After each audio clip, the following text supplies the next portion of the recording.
బ్రహ్మశ్రీ పేరాల భరత శర్మ గారి కాదంబరి రసజ్ఞత 6వ భాగం 16/4/20. కాదంబరిలో బాణుడు చేసిన వర్ణనల గురించి చెప్తున్నాను కనుక బాణుడి వర్ణనలన్నీ ఇంతవరకు చెప్పాం. కానీ నిన్న ప్రసంగ ఉచితాలు, ప్రసంగానికి తగిన రస నిర్భర మున్యాశ్రమాన్ని వర్ణించటం, అక్కడ ముని జీవిత సర్వస్వాన్ని ప్రకటించే దృశ్యాల్ని చూపిస్తుంది. రాజకులాలను వర్ణిస్తే సమస్త రాజ సంప్రదాయాలు, లక్షణాలు, లాంఛనాలు పోత పోసినట్టుగా. పురిటింటిని వర్ణిస్తే పురిటింటి వాసనే కొడుతుంది. సరోవర వర్ణన చేస్తారు, చుట్టూ మనం తిప్పేస్తారు. అలాగే సరోవరంలో మునుకలు వేయిస్తారు. ప్రకృతిలో ఏ జీవ చైతన్యం, భౌతిక లక్షణం, స్వభావం ఎక్కడ ఎలా ఉంటుంది, ఆ సర్వలక్షణాన్ని శబ్దాలతో చిత్రమైన రూపాన్ని బాణుడు తీరుస్తాడు. అది జాబాలిముని ఆశ్రమం. దానిని దేవతల ఆకృతితో, పురాణ పురుషుల స్వరూపాలతో అభిన్నంగా వర్ణించి ఆ అభిన్నత్వాన్ని సాధించటానికి అర్ధశ్లేష, శబ్దశ్లేష, విరోధాభాసం, తుల్యయోగిత, సమాసోక్తి వాటిని గ్రహించి గొప్ప అలంకారం చేసి శిలాశకల ప్రహార సంచూర్ణితాక్షాస్తి సంచయమై హనుమంతుడిలాగా ఉంది. శిలలు చిమ్మి లంకలో హనుమంతుడు అక్షుడు అంటే రావణ కుమారుడి అస్తులను, ఎముకలను పిండి చేశారు. మునుల ఆశ్రమంలో అక్షాల అంటే తాండ్రకాయల అస్తులు, మధ్య భాగాలు శిలలతో రాళ్లతో నలగగొట్టబడి నూనె గ్రహించబడుతూ ఉంటాయి. హనుమంతుడు ఆశ్రమానికి ఈ లక్షణం శబ్దం చేత, శ్లేష చేత సాధించి ఖాండవ వినాశం పూనుకొన్న అర్జునుడిలా ప్రారబ్ధాబ్ధి కార్యం కలడు. అసురాదిమివ ప్రకటిత వరాహ నరసింహ రూపం. అడవిలో వరాహాలు, నరులు, సింహాలు ఉన్నాయి. అలాగే ముని ప్రభావం చేత అవి పరస్పర మాత్సర్యాన్ని వదిలేసి అక్కడ తిరుగుతారు. కనుక అది వరాహ నరసింహ రూపధారి అయిన, అంటే అసురారి అయిన, రాక్షస సంహారి అయిన విష్ణువులాగా ఉంది. ఇటువంటి పోలికలు గుత్తులుగా ఎన్నో గుప్పించేశారు. ఆశ్రమంలో ఒక వంక ధర్మశాస్త్ర గోష్ఠి, మరొక వంక పుస్తక పఠ, ఒక పక్క సకల శాస్త్రార్థ చర్చ. పర్ణశాలల లోపల మార్జన క్రియ. పంచలు గోమయాలతో అలిగికొంటూ కొందరు ముంచైత్రాళ్ళు పేనుకొంటున్నారు. కొందరు సమాధి అభ్యాసంలో ఉన్నారు. మంత్రాలను వల్లెవేసేవాళ్ళు కృష్ణాజినాన్ని కొందరు తయారు చేసేవారు. ఆశ్రమంలోని ఈ వాతావరణానికి శానచ్ ప్రత్యయాంతాలతో కూడి బహువ్రీహి సమాసాలు ఆశ్రమానికి విశేషంగా ఒక మాలలాగా గుచ్చేసి ఆలోచ్యమాన ధర్మశాస్త్రం, పఠ్యమాన వివిధ పుస్తకం, విచార్యమాణ సకల శాస్త్రార్థం, అభ్యస్యమాన యోగం, ప్రక్షాళ్యమాన వల్కలం. ఇవి శరంపరంగా ఇలాంటి బహువ్రీహి సమాసాల మాలిక్ ఆశ్రమానికి విశేషణ రూపమై విశిష్టాలంకారంగా ఉంది. ఆ ఋషుల భూతదయ, అరణ్యక మృగాలతోడి వాళ్ళ అనుబంధం చాలా మనోహరంగా చెప్పారు. అడవి పందుల కోరల సందులలు దుంపల నలుసులు ఇరుక్కోగా ఋషికుమారుడు వాటిని పైకి తీసేస్తాడు అక్కడ లేకుండా. జింకలు ఋషుల కోసం తమ కొమ్ములతో నేల తవ్వి అనేకాలైన కందమూలాలు తీసి పెడతాయి.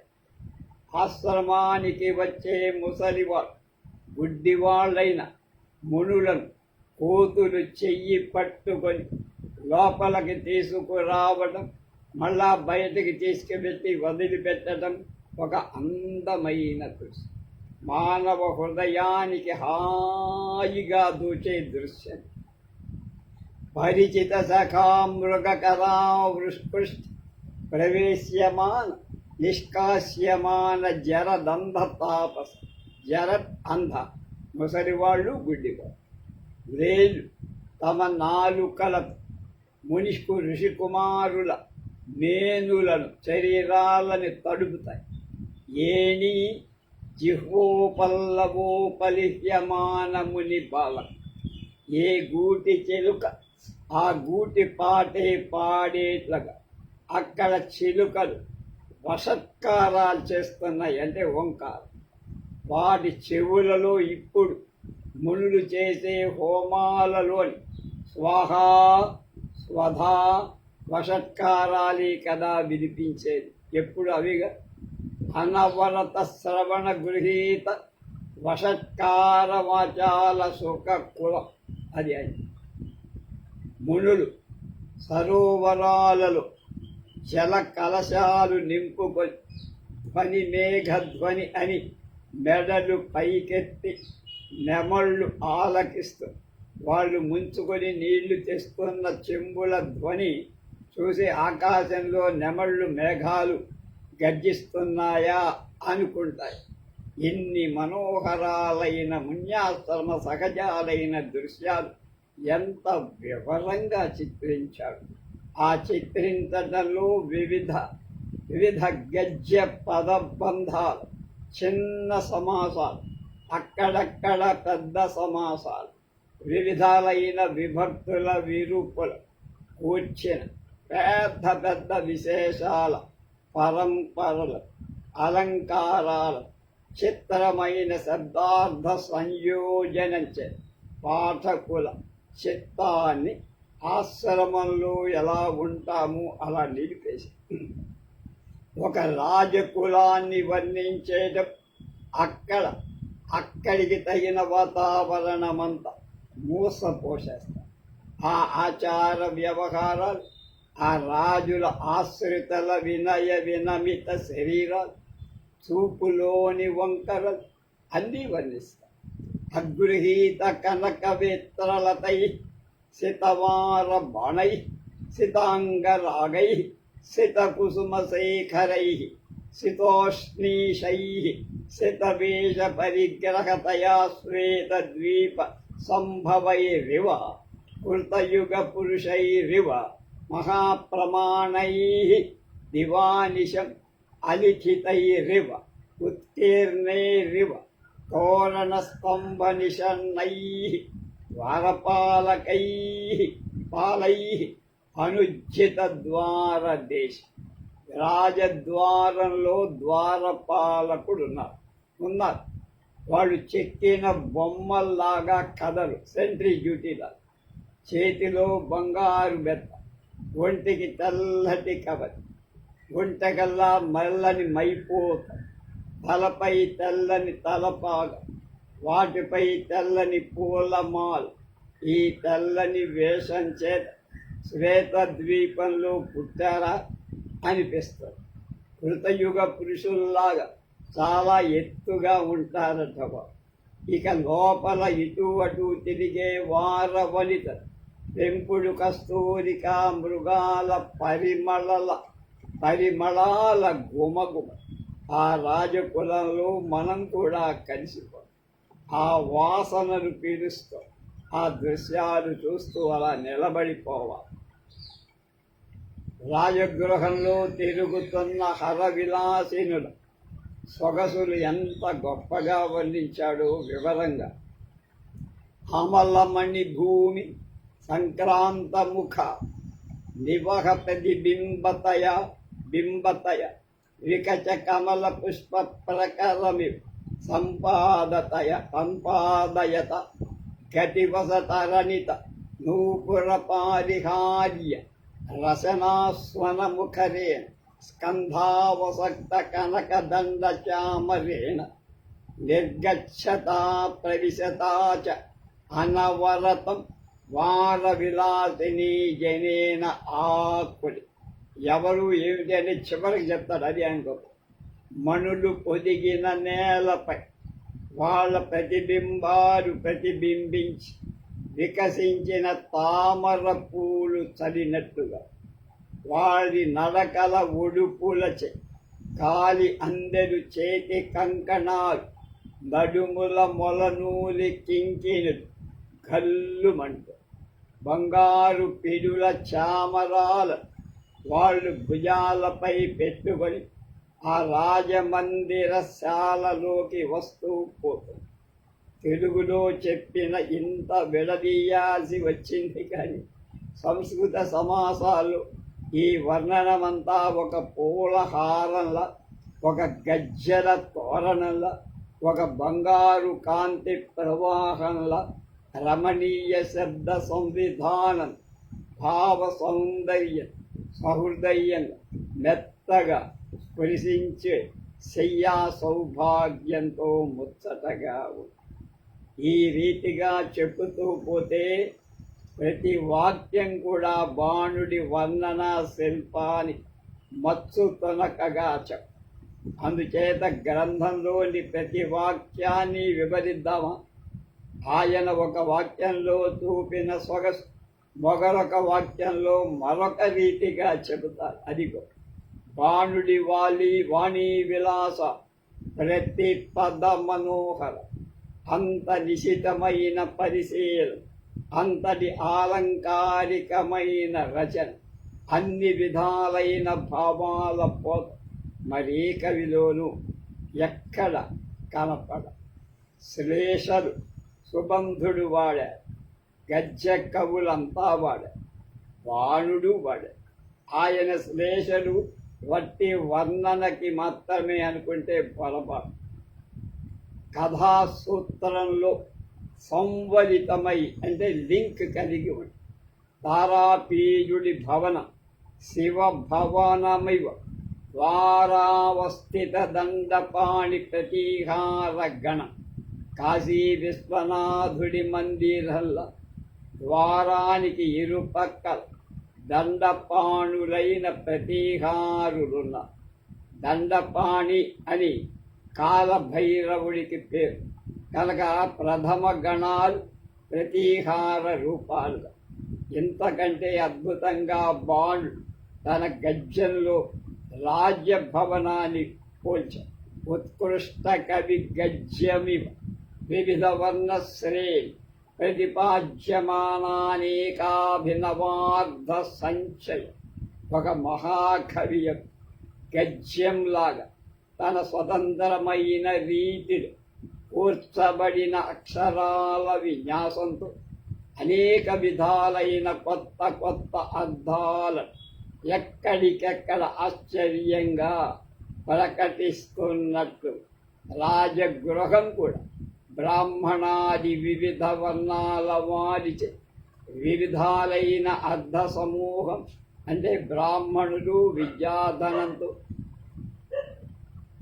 వేద స్వరూపార్థంతో, క్షత్రియుడు శౌర్యం చేత, వైశ్యుడు ధనరాశులతో, శూద్రుడు సేవాధనంతో ఇలాగ అనేక విధాలుగా సేవిస్తారు. ఆ శ్లేషలు రాజభవనాన్ని మహాభారతంతో, వ్యాకరణంతో, యదువంశంతో ఐక్య భావాన్ని పొందించారు. రాజభవనానికి మహాభారతంతో పోల్చడం, వ్యాకరణతో పోల్చడం ఏమిటి? అది ఎలా సాధ్యం? మహాభారతమివానంత గీతా కర్ణనానందిత నర. ఆ రాజభవనం మహాభారతంలా అనంతంగా గీత శ్రవణం చేత ఆనందించిన నరులు కలది పౌరుడు. అనంతుడంటే మహావిష్ణు స్వరూపుడైన శ్రీకృష్ణుడు.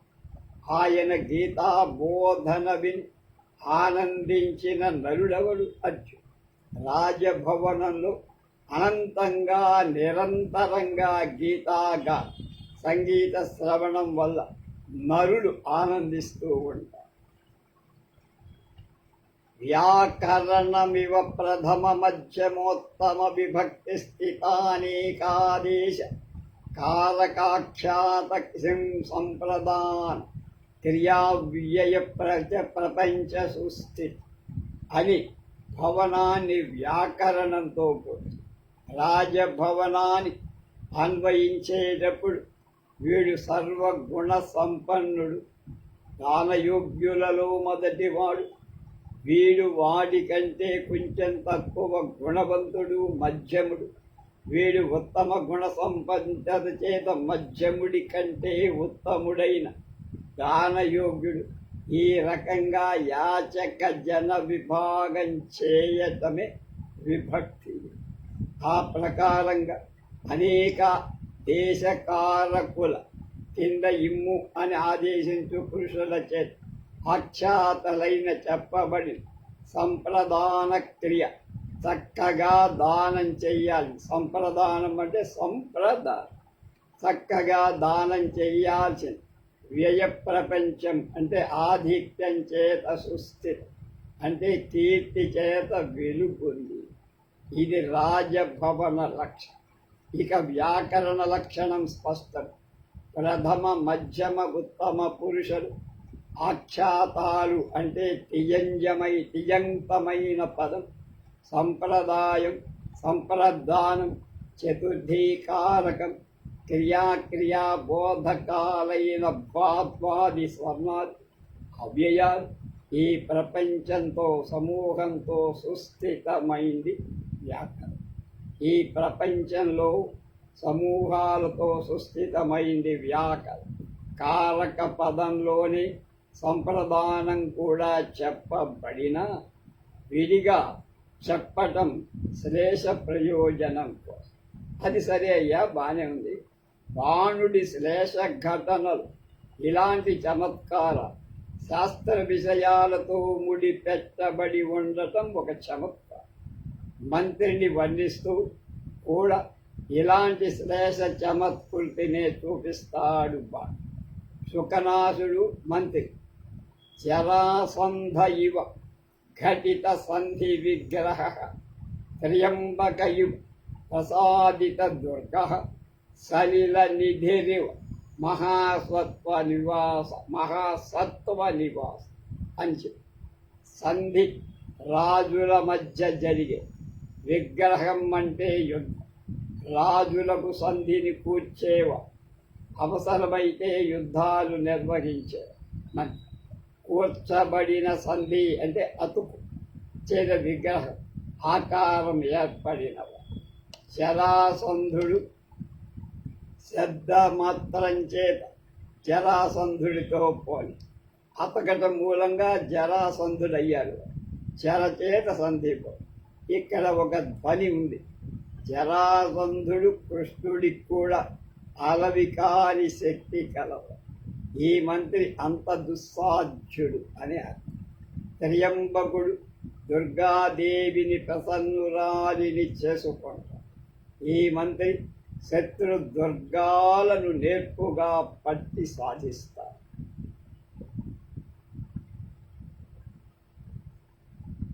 కనుక శబ్దమాత్రం చేత త్రయంబకుడితో అర్థం చేత తేడా. ఇక్కడ కూడా పరరాజుల దుర్గాలు ఈతడికే వశమవటం, దుర్గ ఈశ్వరుడికే ఇల్లాలవటం ఎంత సహజమో అంత సహజం అని ధ్వజ. త్రయంబకుడు అంటే 3 కళ్ళున్నవ ఫాలాక్ష. త్రిపురాల దుర్గాలను సాధించిన శివుడి వంటి పరాక్రమశాలి అని, జ్ఞాన చక్షువు అని కూడా. అలాగే సలిల నిధి అంటే నీటి యొక్క నిధి, సముద్రం. దానిలో మహాసత్వాలు గొప్ప జలచరాలు, సత్వాలంటే అలాగే ఉంటాయి. ఈ మంత్రి కూడా మహాసత్వం గొప్ప బలం కలిగి ఉండటం చేత సముద్రుడితో పోల్చబడ్డారు. సముద్రుడిలోని మహాసత్వాలు పైకి కనపడ, అలాగే ఈతడి శక్తి కూడా నిగూఢంగా కనుక సముద్రుడిలాగా గంభీరుడు అని ధ్వని. బాణుడి ఈ శ్లేష ఘటన చే పైకి విరోధంగా కనిపించే పోలి సహజంగా సమర్థింపబడు. బాణుడు ఈ విద్యలో సాటి లేనివాడు. శృంగార రస పోషణలో ఇలాంటి శబ్దాలంకారాలు, యమకాలు, దుష్కర శబ్ద భంగ శ్లేషాదులు ఎంత సమర్థుడైన కవి ప్రయోగించిన అది స్కాలిత్యమే కాగలదని వన్యాచార్యులు చెప్పి బాణుని కాదంబరి అలాంటి స్కాలిత్యానికి గురి కాలేదని కాదంబరి దర్శన అవసరంలో శ్లేష ప్రయోగాలు ధ్వని విషయంగా సమర్థించారు. ఇది బాణుడి శ్లేష ఘటనకు కలికితుర. కథలో చంద్రాపీడు రెండవసారి కాదంబరిని చూడటానికి వెళ్ళారు. అప్పుడు ఆమె హిమగృహంలో విరహ వ్యధాకులిత అయి ఉంది. చంద్రాపీయుడు ఆమె తాప కారణాన్ని గురించి ఒక ప్రశ్న వేశారు. దేవి, జానామి కామరతిం నిమిత్తీకృత్య ప్రవృత్తో యమ విరళ సంతాపతీవ్రో వ్యాధి సుతన్ సత్యం న తథా త్వాం ఏష వ్యధయతి యథాస్మాన్ ఇచ్చామి దేహదానేనాపి స్వస్థామత్ర భవతి కరుం కర్తుమది. ఓ దేవి, ఈ అవిరళ సంతాప తీవ్రమైన వ్యాధి కాం ఆరతి నిమిత్తీకృత్య అప్రవృత ఏ అనిష్టం వల్ల కలి. కాం ఆరతిం అంటే నిమిత్తీకృత్య దేని వల్ల కలి అన్న. ఇందులో వ్యంగ్యం. ఇది కాం అరతి, కామరతి అన్న యమకం నుండి భంగశ్లేష నుండి కాం అరతి అన్నప్పుడు ప్రశ్న, కామరతి అన్నప్పుడు నిశ్చయ కలిస్తే కామరతి. కనుక ఈ వ్యాధి నీకు కామరతి మన్మథ భావోద్దేశం వల్ల అని తలుస్తున్నాను అని శబ్దశ్లేషతో వాయించేశారు. రెండవ వాక్యంలో కూడా అలాంటి శ్లేష. ఓ సుతమా, సుతను అంటే మంచి శరీరం, అందం కలిగిన దాన. ఈ వ్యాధి అంటే ఈ కామర నన్ను బాధ పెట్టినంత నిన్ను బాధించటం అంట. ఇక్కడ వక్తులు బోద్ధులు ఉభయనిష్టమై కామరతియే వ్యంగ్యం. అలంకారాలని రసోన్ముఖంగా తీర్చడంలో కవి పూర్ణ ప్రయోజనాన్ని ఇలా సాధించి ఉభయులందు మన్మథ తాపం సమాన స్థాయిలో. కాళిదాసుని దుష్యంతుడు కూడా అకృతార్థేపి మనసిజే రతిముభయ ప్రార్థనా సంయోగం లేకపోయిన నాయికా నాయకులు పరస్పరం సమానమై ఆకాంక్ష కలిగి ఉంటే అది రతిని చేకూరుస్తుంది. ఇక్కడ ఆ వ్యంగ్యం రసపరం కాగా శ్లేషను బాణుడు రసపదంలో ఉత్కటమైన కోటికంటే ఉన్నతమైన స్థితికి తీసుకు. ఆ తరువాతి వాక్యంలో శ్లేష అలంకారమే కాదు, అర్థం కూడా. ఇచ్చామి దేహదానేనాపి స్వస్థామత్ర భవతి కర్త. నా శరీరాన్ని సమర్పించి అయిన నిన్ను స్వస్థురాలిని చేయటానికి సిద్ధంగా. అంటే సంభోగాని దేహదానమే కావాలిగా. కనుక దేహ త్యాగం అంటే అమంగళార్థం. కనుక వ్యంగ్యం చెడిపోతుంది. కనుక ప్రాణదానం వల్ల దేహత్యాగం వల్ల దేహదానం అన్నారు. సంయోగ పరమార్థం ఈ పద ప్రయోగంలో పని సిద్ధాంతానికి మకుటాయమానమే మచ్చుట. రమణీయార్థ ప్రతిపాదక శబ్ద కావ్యం అన్నాడు పండితరాజు. ఆ మాట చేత ఇది ఒక్క మాటే ఒక కావ్యం కింద చెప్పాలి. మళ్ళా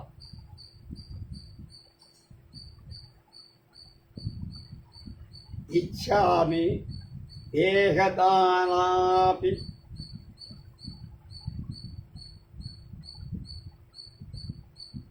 స్వస్థామత్తర భవతీం కర్త. నా శరీరాన్ని సమర్పించి అయినా సరే నిన్ను స్వస్థురాలిని చెయ్యటానికి సరి. అంటే నీకు సంభోగానికి ఉపయోగపడ. అంతేగాని నా ప్రాణ త్యాగం చేస్తాను. ప్రాణదానం వల్ల దేహత్యాగం వల్ల దేహదానం అన్నాడంటే. బాణుడి వర్ణనలో ఒక ప్రణాళిక ఉంది. ఆ విశేషణ పరంపరలు బహువ్రీహి సమాసాల వర్ణనం ప్రారంభిస్తుంది. ఉపమాన ఉత్ప్రేక్షలతో వివిధ గద్యబంధాల వైచిత్రితో వర్ణన కొనసాగిస్తారు. ఆ ఉపమాన పరంపరల తర్వాత ఇతిహాస కథలతో మహాపురుషులతో అభేదాన్ని వర్ణ్య వస్తువుని కల్పించటానికి దేని గురించి చెప్పారో దానికి శ్లేష అనుప్రాణి విరోధాభాస అలంకారాలు పరంపరకంగా గుర్తించేస్తారు. ఒకదానొకటి నాన్ స్టాప్. మళ్ళా కొన్ని ఉపమానాలు చెప్పి అవి అల్ప సమాసాలతోనూ అసమాసాలతో అంటే సమాసాలు లేకుండాను ఉంటాయి. వర్ణన బహువ్రీహి సమాసాలతో మళ్ళీ ముగిస్తారు. ఉపమాన పరంపరలు అంటాయి. కానీ అక్కడ ఉత్ప్రేక్షలు ఉంటాయి, రూపకాలు ఉంటాయి, దీపకాలు, అన్ని అలంకారాలు మూలం ఉపమానమే. శ్లేష కూడా ఉపమానం సాధించటానికి సాహిత్యం యొక్క సర్వలక్షణం ఇలా నిక్షేపించిన మహాకవి కనుకనే గద్యాన్ని పద్యంగా హృద్యంగా తీర్చిదిద్ది పలికాడు వాడు. బాణుడి శ్లేష ఘటనా నైపుణ్యం జ్యోతిర్లోకాన్ని స్పృశించింది అంటే అతిశయోక్తి కాదంటున్నారు బ్రహ్మశ్రీ పేరాల భరత శర్మ మహాభావ. హారీతుడిని వర్ణిస్తూ నక్షత్ర రాశిరివ చిత్ర మృగ కృత్తికా శ్లేషో ఉపశోభిత అని చెప్పారు. హారీతుట నక్షత్ర రాశిలాగా చిత్ర విచిత్ర రంగులు కల మృగ నక్షత్రిగా మృగ కృత్తిక లేడి చర్మాన్ని, మృగ అంటే లేడి, కృత్తిక అంటే చర్మాన్ని ఆశ్లేష ధరించటం చేత శోభిస్తుంది. నక్షత్ర రాశిలో కూలికల ఏ నక్షత్రాల యొక్క కూలిక వలె ఉన్నాడైనా చిత్ర అనేది 14వ నక్షత్రం, మృగం అనేది మృగశిర అన్న 5వ నక్షత్రం, నామైక దేశే నామగ్రహ, కృత్తిక అన్నది 3వ నక్షత్రం ఆశ్లేష, 9వ నక్షత్రం ఆశ్లేష అన్నది 9వ నక్షత్రం, కృత్తిక అనేది 3. కనుక ఇలా శ్లేష చేత ఉపమానాన్ని సాధించి హారీతుడిని నక్షత్ర రాశితో పోల్చడంలో చిలుక హారీతుడి మీద గల ప్రేమ ప్రీతి అతిశయాన్ని ధ్వనింపదు. ఇలా పుండరీకుణ్ణి చూసిన మహాశ్వేతలోని ప్రీతి అతిశయం ఒక హేతు ఉత్ప్రేక్షతో వ్యక్తం చేశారు. సకల జగన్నయనానందకరమైన చంద్రబింబాన్ని సృష్టించి లక్ష్మీలీలా నివాసాలైన కమలాలను సృష్టించి ప్రజాపతి ఈతడి ముఖబింబాన్ని సృష్టించటాన్ని కావలసిన కౌశల్యాన్ని అభ్యసించినట్లుగా చేస్తుంది. కనుక లేకపోతే ఇంత వస్తు సృష్టికి కారణమై ఎలా ఉంటుంది? ఇంతకంటే మరొక వర్ణన ఉంది. అది శాస్త్రీయమైన విషయంతో ముడిపడి శృంగార రసాలంబనమైన నాయకుడిలో నాయిక అలా భావించటం చాలా రమణీయం, అద్భుతంగా. కథాతత్వ ఉపదేశం, కథాతత్వాన్ని చెప్తుంది. అది ఎలాగో చూద్దామంటారు. అలీకం ఛేదం యథా కిల సకలా కళా కళావతో బహుళపక్షే క్షీయ మానస్య సుషుమ్నా నామ్నా రశ్మినా రవినా పిబతి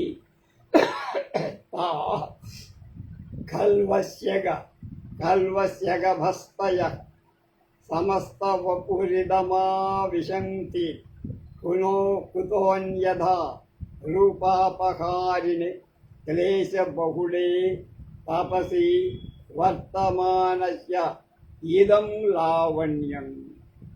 సూర్యుడు సుషుమ్న అనే ఒకనొక తన కిరణాలు సుషుమ్న కిరణం ఉందన్న కృష్ణపక్షం క్షీణిస్తున్న కళానిధి అయిన చంద్రుడి సకల కళలను పీల్చుకుంటున్నాడని పురాణాలు చెప్పే మాట. అది అబద్ధం. ఎందుకు? అలా అయితే ఆ చంద్రుడి సమస్త కళలు ఈతడి శరీరంలో ఎలా తరగకుండా ఉన్నాయ్యా? అందుకని మేని సొగసును హరించే చాలా క్లిష్టమైన తపో మార్గంలో ఉన్న ఈతడి కీ లావణ్యం ఎలా సిద్ధిస్తుంది? తపస్సులో ఉన్నవాడికి ఇంత లావణ్యం ఎక్కడి నుంచి వస్తుంది? మిక్కిలి క్లిష్టమైన తపోవర్గ మార్గంలో ఉన్నవా ఈ లావణ్యం ఎలా కలిగింది? ఇదంతా అతిశయోక్తి అలంకారము. కానీ కథాతత్వాన్ని ఈతడు బ్రహ్మజ్యోతరుడైన చంద్రుడికి ప్రతిబింబం. ఈ విషయాన్ని కథాతత్వాన్ని అనుస్వేదించిన ప్రకరణంలో చెప్పాం. వర్ణనలలో లోకంలో గల ఆచారాలు అక్కడక్కడా ధ్వనింపచేస్తాయి. అశ్వమందురా పరిభ్రష్టాగై తైరవలుప్త భవన దాడిమీ ఫలైరాఖండితాంగణ సహకార పల్లవై అభిభూత గుబ్జవామన కిరాత కరతలాచ్ఛిన్నాని భూషణాని వికిరద్భిః కపిభిః ఆకులీకృతేన